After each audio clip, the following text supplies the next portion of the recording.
சூரியன் அஸ்தமனம் ஆன பிறகு ஃபைனான்சியல் டிரான்சாக்ஷன் வச்சுக்க வேண்டாம்.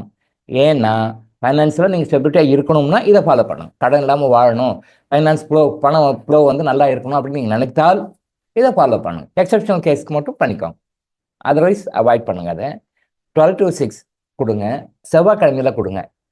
அப்போ டாக்டர் அங்கே சொல்லிட்டாரு, நான் அது வரைக்கும் வெயிட் பண்ணுங்க, நீங்கள் அதெல்லாம் நான் கொடுக்க மாட்டேன்னு சொல்லி யார்ட்டையும் சொல்லாதீங்க. அது மாதிரி தவிர்க்க முடியாத சூழ்நிலை கொடுக்கணும்னா டாக்டர் அங்கே சொல்லிட்டாரு அதனால தான் கொடுப்பேன், அவங்கள வெறுப்பேற்றாதீங்க.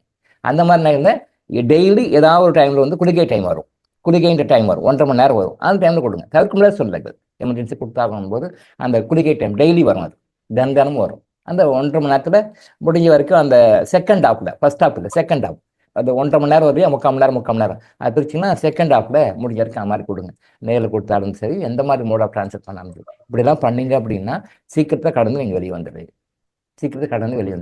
இறைவன் வந்து உங்களுக்கு கடனை ஒரு பக்கம் கொடுத்தாலும் அந்த கடனை நீக்குவதற்கான வழிகளையும் கொடுக்குறார். கர்மாநிதிகளின் ஃபாலோயர்ஸ்க்கு மிக முக்கியமான ஒரு மோட்டோ என்னன்னா, கடன் யாருக்கும் இருக்கக்கூடாது.